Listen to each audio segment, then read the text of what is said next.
మహోన్నతుడును రక్షకుడైన యేసుక్రీస్తు నమ్మదగిన నామంలో ప్రేమధార టీవీ వీక్షకులందరికీ శుభములు తెలియజేస్తున్నాం. నేటి మన ధ్యాన భాగంగా యోహాను సువార్త 13వ అధ్యాయము 1 నుండి 20 వరకు ధ్యానించుకోబోతున్నాం. ఇందులో ప్రభువైన యేసు తన చివరి పస్కా సమయంలో భోజన సమయంలో సేవకుని రూపం ధరించినట్లుగా చూస్తాం. ఆయన నడుము కట్టుకొని తన శిష్యుల పాదాలను కడిగి తువ్వాలుతో తుడిచాడు.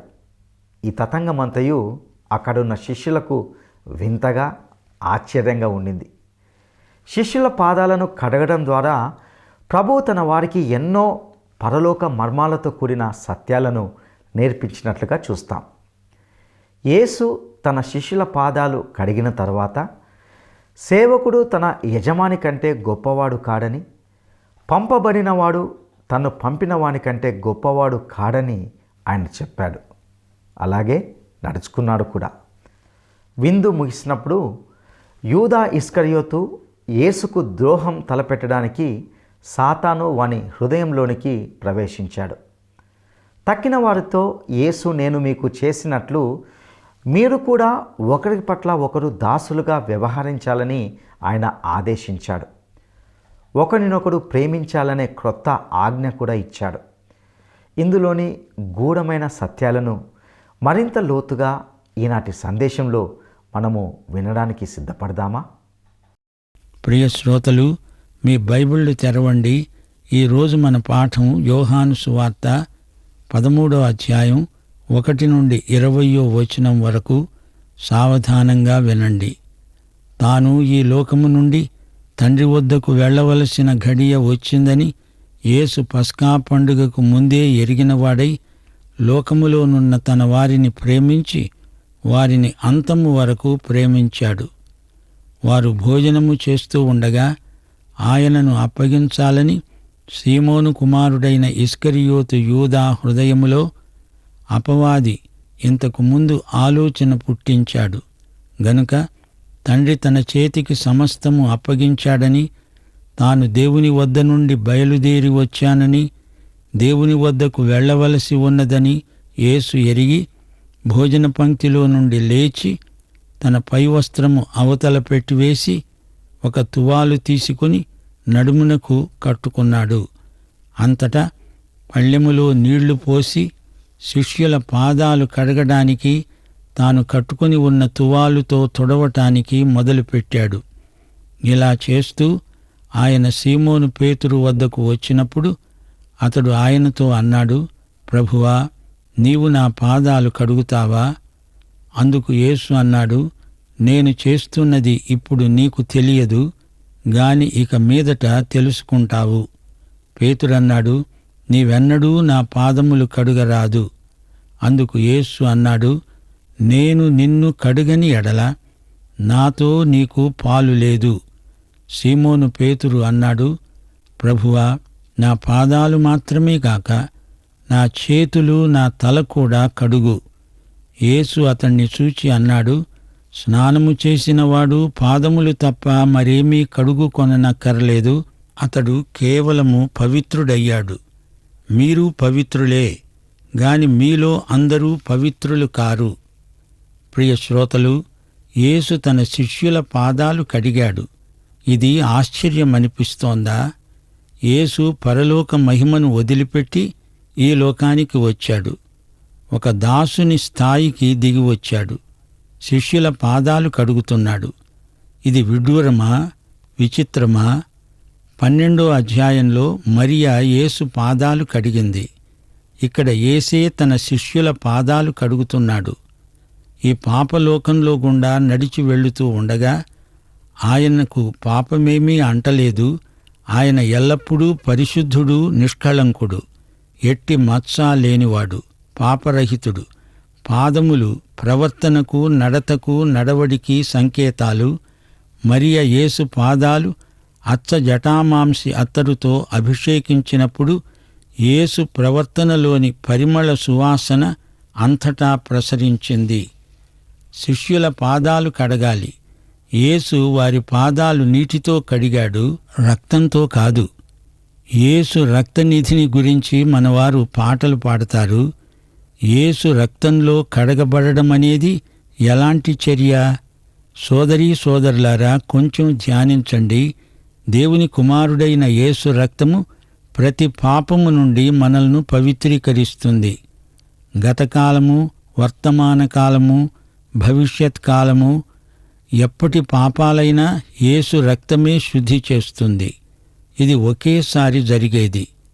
హెబ్రీ పత్రిక 10వ అధ్యాయం 14వ వచనం, ఒక్క అర్పణ చేత ఈయన పరిశుద్ధపరచబడే వారిని సదాకాలమునకు సంపూర్ణులనుగా చేసి ఉన్నాడు. మొట్టమొదటిసారి ప్రభువు దగ్గరికి వచ్చినప్పుడు ఆయన కార్చిన రక్తముతో మనము శుద్ధి అయ్యాము. ప్రతి పాపము నుండి యేసు రక్తము మనల్ని కడిగి శుద్ధి చేసింది. అందుచేత మనము దేవుని సన్నిధికి చేరగలిగాము. అయితే మనము యాత్రికులము. నడుస్తూ ఉండగా పాదాలు మలినమవుతాయి. మనకు పదే పదే పాదశుద్ధి, పాద ప్రక్షాళన అవసరం. అందుకే యేసు ప్రభువు శిష్యుల పాదాలు నీటితో కడిగాడు, రక్తంతో కాదు. ఆయన శిష్యుల పాదాలు కడగడానికి 3 కారణాలున్నాయి. యేసు ఈ లోకాన్ని విడిచిపెట్టి వెళ్ళిపోయే ఘడియ వచ్చింది. ఆయన వెళ్ళిపోయి ఆ తరువాత కూడా తన పరిచర్య కొనసాగిస్తూనే ఉంటాడు. యేసు తన వారితో తాను సంయుక్తపరుచుకుంటున్నాడు.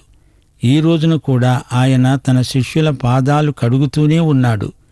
యేసు ఈ లోకాన్ని విడిచిపెట్టి వెళ్ళే ఘడియ వచ్చింది.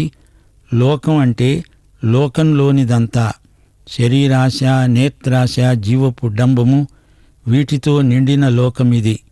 ఈ లోకపు నడత, ఈ లోకపు నాగరికత దేవునికి కేవలం వ్యతిరేకం, ప్రతికూలం. ఇది మానవలోకం, పాపముతో నిండిన లోకం, దేవుని తీర్పునకు గురి అయిన లోకమిది. ఆయన ఈ లోకాన్ని విడిచి వెళ్ళిపోతూ శిష్యుల పాదాలు కడిగాడు. ఇక రెండో కారణం, ఆయన తన వారిని ఎంతో ప్రేమించాడు. ఆయన వారిని పూర్తిగా అంతము వరకు ప్రేమించాడు. ఆయన తండ్రి దగ్గరికి వెళ్ళిపోతున్నాడు. ఇక్కడ ఆయన తన వారిని రక్షించేందుకు చనిపోయాడు. రక్షించబడిన స్థితిలో వారిని కాపాడడానికి ఆయన నిరంతరము జీవిస్తున్నాడు. మన రక్షకుడు ఆశ్చర్యకరుడు. అంతము వరకు ఆయన మనల్ని ప్రేమిస్తూనే ఉంటాడు. ఆయన ప్రేమ నుండి మనలను ఎవరూ ఏది ఎడబాపటం అసాధ్యం, అసంభవం. ఆయన మనల్ని ప్రేమించకుండా ఎవరూ ఆపలేరు, ఏదీ ఆపజాలదు. ఇక మూడో కారణం, ఆయన శిష్యులతో భోంచేస్తున్న గదిలోకి మరొకడు వచ్చాడు. వీడిని ఎవరూ ఆహ్వానించలేదు. వాడే సైతాను. మేడగదిలో 13 ఉన్నారు గదూ. సైతానుతో కలిపి మొత్తం 14 మంది అవుతారు. సైతాను ఇస్కరియోతు యూదా హృదయంలో యేసును అప్పగించే ఆలోచన పుట్టించాడు. క్రైస్తవ సేవలోకి సైతాను ప్రవేశించాడు అంటే వాడి దుష్ప్రభావం సేవకుల మీద పడుతుంది. అందుకే యేసు వారి పాదాలు కడుగుతున్నాడు. యేసుతో మనకు సహవాసం కావాలంటే యేసు మన పాదాలు కడగాలి, తప్పదు. ఈ సన్నివేశం పస్కా పండుగ సందర్భం. వారు భోంచేస్తున్నారు. భోజనం మధ్యలో యేసు ఏం చేశాడు? ఇది ప్రభురాత్రి భోజనం అనుకోకండి. యోహాను సువార్తలో ప్రభురాత్రి భోజనం ప్రస్తావించబడలేదు. అంత ప్రాముఖ్యమైన ప్రభురాత్రి భోజనాన్ని గురించి యోహాను తన సువార్తలో ఎందుకు రాయలేదు అంటారా? యోహాను కాలం నాటికే కొందరు క్రైస్తవులు ప్రభురాత్రి భోజనాన్ని ఒక మతాచారంగా మార్చారు. యేసు వ్యక్తినిగాక మతాచారాలను ఆరాధించే క్రైస్తవులు పోగయ్యారు. ఒక మతాచారంగా ప్రభువు బల్లను సమీపించేవారు దేవుని వాక్యం శ్రద్ధగా విని ఆత్మ పరీక్ష చేసుకోవాలి. దేవుని వాక్య జ్ఞానం లేనివారు బల్ల ఆరాధన అంటూ దేవుని మహిమను కించపరుస్తారు. జాగ్రత్త. క్రీస్తు హృదయంలో రొట్టె ద్రాక్షరసం కడుపులో అంటే కడుపులోనిది తాత్కాలికం, హృదయంలోని క్రీస్తు శాశ్వతుడు, నిత్యుడు. అందుకే యోహాను తన సువార్తలో యేసు బల్ల భోజనం ప్రభురాత్రి భోజనం సంగతి అసలు చెప్పనే లేదు. తండ్రి తన కుమారుని చేతికి సమస్తము అప్పగించాడు. యేసుక్రీస్తుకు సమస్తాధికారమూ ఉన్నది. ఆయన దేవుని వద్ద నుండి వచ్చాడు. తిరిగి తన తండ్రి అయిన దేవుని వద్దకే వెడుతున్నాడు. అందుకే ఇప్పుడు ఆయన శిష్యుల పాదాలు కడుగుతున్నాడు. ఆయన భోజన పంక్తిలో నుండి లేచాడు. పై వస్త్రం తీసి అవతల పెట్టివేశాడు. నడుము కట్టుకున్నాడు. ఇది బానిస చెయ్యాల్సిన పని. శిష్యుల పాదాలు కడుగుతున్నాడు యేసు. నిర్గమకాండం 21వ అధ్యాయంలో బానిసలను గురించిన కట్టడలు రాయబడి ఉన్నాయి. బానిస 6 సంవత్సరాలు యజమానికి సేవ చేస్తాడు. 7వ సంవత్సరం అతనికి విడుదల. ఈ 6 సంవత్సరాల కాలంలో ఆ బానిస పెండ్లి చేసుకొని పిల్లలను కని ఉంటే యజమాని ఆ బానిస కుటుంబాన్ని విడుదల చెయ్యడు. కావాలంటే ఆ బానిసే ఉండిపోవచ్చు. తన కుటుంబాన్ని ప్రేమించినవాడైతే, తన యజమానిని ప్రేమించినవాడైతే అతడు వెళ్ళక అక్కడే ఉండిపోతాడు. యజమాని ఆ బానిసను ఇంటి తలుపు దగ్గరికి తీసుకువెడతాడు. కదురుతో బానిస చెవి తమ్మను తలుపుకేసి గుచ్చుతాడు. అతడు జీవితకాలమంతా యజమానికి స్వచ్ఛంద సేవకుడు అనడానికి అది గుర్తు. అతనికి వెళ్ళడానికి స్వేచ్ఛ ఉంది గాని ప్రేమను బట్టి స్వచ్ఛందంగా యజమాని దగ్గరే ఉండిపోతాడు. మన ప్రభువైన యేసు ఈ లోకానికి దిగివచ్చాడు. మన మానవతను తాను ధరించాడు. ఆయన దాసుని స్వరూపము ధరించాడు. ఎందుకాయన ఇలా చేశాడు? దానికి ఒకే కారణం. ఆయన మనల్ని ఎంతో ప్రేమించాడు. ఆయన స్వచ్ఛందంగా శిలువ మీద తన ప్రాణం పెట్టి మనల్ని రక్షించాడు. ఆయన తన మహాప్రేమ చేత మనకు బానిస అయ్యాడు. ఆయనకు, నాకు, నీకు ఉన్న సంబంధం ఎంత గంభీరమో, ఎంత అర్థవంతమో, ప్రేమభరితమో గుర్తించండి శ్రోతలు.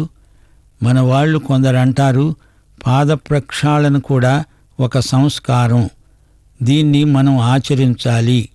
దీనిలోని ఆధ్యాత్మిక భావాన్ని, పాఠాన్ని నేర్చుకునేవారు పాద ప్రక్షాళన ఆచరించటంలో తప్పేమీ లేదు.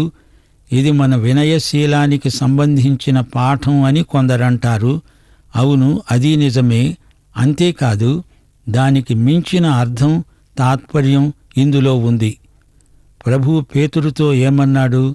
నేను చేస్తున్నది ఇప్పుడు నీకు తెలియదు గాని ఇక మీదట తెలుసుకుంటావు. ప్రభువు వారి పాదాలు కడగకపోతే ప్రభువుతో వారికి సహవాసముండదు. పస్కా అనేది యేసు మరణానికి ప్రవచన సంకేతం.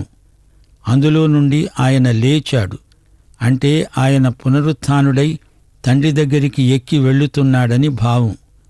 సేవకు సంకేతమైన తువాలు ఆయన నడుముకు కట్టుకున్నాడు. ఆయన అంటున్నాడు, నేను నిన్ను కడగని ఎడల నాతో నీకు పాలు లేదు. ప్రభువుతో సహవాసం కావాలంటే, ఆయనతో జతపనివాడు కావాలంటే పాదాలు కడిగించుకోవలసిందే. ఈ రోజున క్రీస్తు మనల్ని ఎలా కడుగుతున్నాడు? కీర్తనలు 119 వచనం 9. యువతీ యువకులు దేనిచేత తమ నడతను శుద్ధిపరుచుకుంటారు? నీ వాక్యమును బట్టి దానిని జాగ్రత్తగా చూచుకోవడము చేతనే గదా. యోహాను సువార్త 15వ అధ్యాయం 3వ వచనం, నేను మీతో చెప్పిన మాటను బట్టి మీరిప్పుడు పవిత్రులై ఉన్నారు. ఎఫెసీ పత్రిక 5వ అధ్యాయం 25, 26 వచనాలు.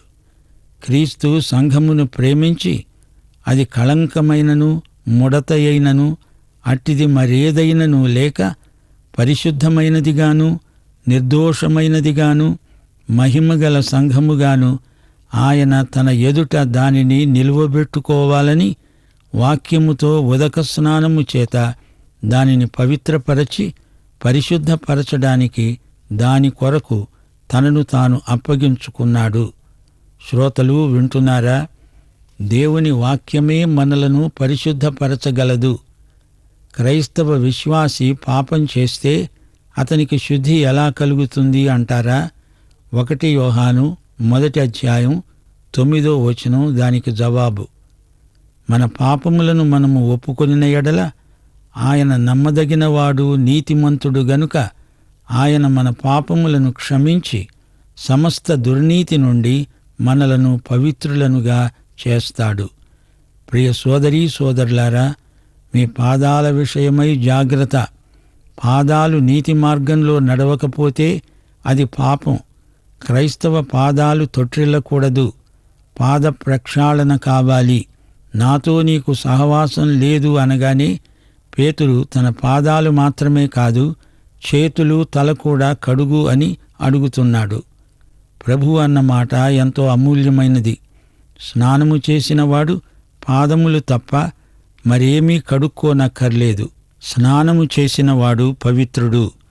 స్నానాల గదులు ప్రత్యేకంగా బహిరంగ స్థలాలలో ఉంటాయి. అందులో స్నానం చేసి చెప్పులు తొడుక్కొని ఇంటికి వచ్చేలోపుగా పాదాలకు మురికి అంటుకుంటుంది. తిరిగి ఇంటి ముందు చెప్పులు విడిచి కాళ్ళు కడుక్కొని లోపలికి వెడతారు. దారి నిండా చెత్త చెదారం ఉంటుంది. యేసు ప్రభు శిలువ మీదికి వెడుతున్నాడు. శిలువ రక్త ప్రక్షాళన అనగా అది స్నానం, అది నూతన జన్మ. ఈ లోకంలో నడుస్తూ ఉండగా పాదాలకు మురికి అంటుకుంటుంది. మనం ఆ విధంగా అవిధేయులమైనప్పుడు పాపం మన జీవితాలలో ప్రవేశిస్తుంది. ఈ లోకం ఒక మురికిపేట. ఎంత జాగ్రత్తగా ఉన్నా పాదాలు మలినమవుతాయి. మురికి పాదాలతో యేసు దగ్గరికి వచ్చి ఆయనతో సహవాసం చేయడం కుదరదు. పాపాలు ఒప్పుకోవాలి. దేవునితో ఈ విషయంలో ఏకీభవించాలి. పాద ప్రక్షాళనకు నీ పాదాలను యేసు చేతుల్లో పెట్టాలి. 12వ వచనం, వారి పాదములు కడిగి తన పై వస్త్రము వేసుకొన్న తరువాత ఆయన మరల కూర్చుండి అన్నాడు, నేను మీకు చేసిన పని మీకు తెలిసిందా? బోధకుడని, ప్రభువని మీరు నన్ను పిలుస్తున్నారు. నేను బోధకుడను, ప్రభువును గనుక మీరు ఇలా పిలవడము న్యాయమే. కాబట్టి ప్రభువును బోధకుడను అయిన నేను మీ పాదములు కడిగిన ఎడల మీరు ఒకరి పాదములను ఒకరు కడుగవలసిందే. నేను మీకు చేసిన ప్రకారము మీరు చెయ్యాలని మీకు మాదిరిగా ఈలాగు చేశాను. దాసుడు తన యజమాని కంటే గొప్పవాడు కాడు. పంపబడినవాడు నన్ను పంపిన వాని కంటే గొప్పవాడు కాడని మీతో నిశ్చయముగా చెప్తున్నాను. ఈ సంగతులు మీరు ఎరుగుదురు గనుక వీటిని చేసిన ఎడల మీరు ధన్యులవుతారు. మిమ్మలనందరినీ గూర్చి నేను చెప్పలేదు. నేను ఏర్పరచుకొన్న వారిని ఎరుగుదును గాని నాతో కూడా భోజనము చేసేవాడు నాకు విరోధముగా తన మడిమ ఎత్తాడు అనే లేఖనము నెరవేరటానికి ఇలా జరుగుతుంది. జరిగినప్పుడు నేనే ఆయనను అని అది జరగక మునుపు మీతో చెప్తున్నాను. నేను ఎవణ్ణి పంపుతానో అతన్ని చేర్చుకునేవాడు నన్ను చేర్చుకునేవాడవుతాడు. నన్ను చేర్చుకునేవాడు నన్ను పంపిన వాణ్ణి చేర్చుకునేవాడవుతాడని మీతో నిశ్చయముగా చెప్తున్నాను. శ్రోతలు వింటున్నారా? యూదా స్నానము చేసినవాడు కాడు, అతడు పవిత్రుడు కాడు. క్రైస్తవ నేస్తం, నీ పాదాలు మురికిగా ఉన్నాయా? వాసన కొడుతున్నాయా? క్రీస్తుతో సహవాసం కావాలంటే పాదశుద్ధి కావాలి. గలతీ పత్రిక 6వ అధ్యాయం 1వ వచనం, సాత్వికమైన మనస్సుతో నీ తోటి విశ్వాసిని మంచి దారికి తేవాలి. అదే పాద ప్రక్షాళన. నీవు నీ సోదరుని పాదాలు కడగకముందు యేసు నీ పాదాలు కడిగి ఉండాలి. కీర్తనలు 139, 23, 24 వచనాలు. దేవా, నన్ను పరిశోధించి నా హృదయమును తెలుసుకో. నన్ను పరీక్షించి నా ఆలోచనలను తెలుసుకో. నీకు ఆయాసకరమైన మార్గము నా యందున్నదేమో చూడు. నిత్య మార్గమున నన్ను నడిపించు. 12 ఒకడు నూతన జన్మ పొందినవాడు కాడు. కీర్తన 41, 9 వచనాన్ని ప్రభువు ఉటంకించాడు. ఆయనతో భోంచేసిన వాడే ఆయనకు వ్యతిరేకంగా మడిమ ఎత్తాడు. అతడే యూదా. యూదా యేసు చేత పాదాలు కడిగించుకున్నాడు గాని వాక్యాన్ని వదిలిపెట్టాడు. క్రీస్తు రక్తం హృదయశుద్ధి, ఆత్మశుద్ధి. పాదశుద్ధి నైతిక ప్రక్షాళనం. యేసు రక్తం, యేసు వాక్యం. హృదయశుద్ధి, పాదశుద్ధి. ఒకవేళ ఒక దొంగ వాక్యం ప్రకటిస్తాడనుకోండి, వాక్యం ద్వారా కొందరు రక్షించబడవచ్చు. వాక్యం ప్రకటించిన వాడు దొంగగా నశించవచ్చు. ఇస్కరియోతు యూదా సంగతి కూడా అంతే. పాఠం సమాప్తం. ప్రభువైన యేసుక్రీస్తు వారి కృప, తండ్రి అయిన దేవుని ప్రేమ, పరిశుద్ధాత్మ యొక్క అన్యోన్య సహవాసము, సమాధానము, సంతోషము మనకందరికీ నిత్యత్వము పర్యంతము తోడై ఉండునుగాక. ఆమేన్. ప్రియులారా, ఇంతవరకు మనము యోహాను సువార్త 13వ అధ్యాయం నుండి ఎన్నో సత్యాలను తెలుసుకొని ఉన్నాం. ఇందులో ప్రభువైన యేసు తన మరణానికి ముందు తన వారిని ప్రేమించి తన చివరి పస్కా సమయంలో అనగా భోజన సమయంలో దాసుని రూపం ధరించినట్లుగా చూశాం. ఆయన నడుము కట్టుకొని తన శిష్యుల పాదాలను కడిగి తువ్వాలుతో తుడిచాడు. ఈ తతంగమంతయు అక్కడున్న శిష్యులకు వింతగా, ఆశ్చర్యంగా ఉండింది. శిష్యుల పాదాలను కడగడం ద్వారా ప్రభువు తన వారికి ఎన్నో పరలోక మర్మాలతో కూడిన సత్యాలను నేర్పించినట్లుగా చూశాం. ప్రభువు తన శిష్యుల పాదాలు కడుగుటకు 3 కారణాలు ఉన్నట్లుగా గమనించాం. 1, యేసు ఈ లోకంను విడిచిపెట్టే సమయం వచ్చింది. 2, ఆయన తన వారిని ఎంతో ప్రేమించాడు. 3, యేసు తన వారిని పాదాలు కడగడం ద్వారా సంయుక్తపరుచుకున్నాడు. యేసు తన శిష్యుల పాదాలు కడిగిన తర్వాత సేవకుడు తన యజమానుని కంటే గొప్పవాడు కాడని, పంపబడినవాడు తను పంపిన వాని కంటే గొప్పవాడు కాడని ఆయన చెప్పాడు. ఆయన అలాగే నడుచుకున్నాడు కూడా. పాపిని రక్షించడానికి తాను ఒక దాసుని స్వరూపం ధరించాల్సి వచ్చింది. తన వారితో యేసు, నేను మీకు చేసినట్లు మీరు కూడా ఒకరి పట్ల ఒకరు దాసులుగా వ్యవహరించాలని ఆయన ఆదేశించాడు. ఒకరినొకడు ప్రేమించాలనే క్రొత్త ఆజ్ఞ ఇచ్చాడు. ప్రియ సహోదరుడా, సహోదరి, ఈ సత్యాలు మీకు ఆశీర్వాదకరంగా ఉండులాగున సర్వశక్తిమంతుడైన దేవుడు మీకు సహాయం చేయనుగాక. దైవాశీస్సులు.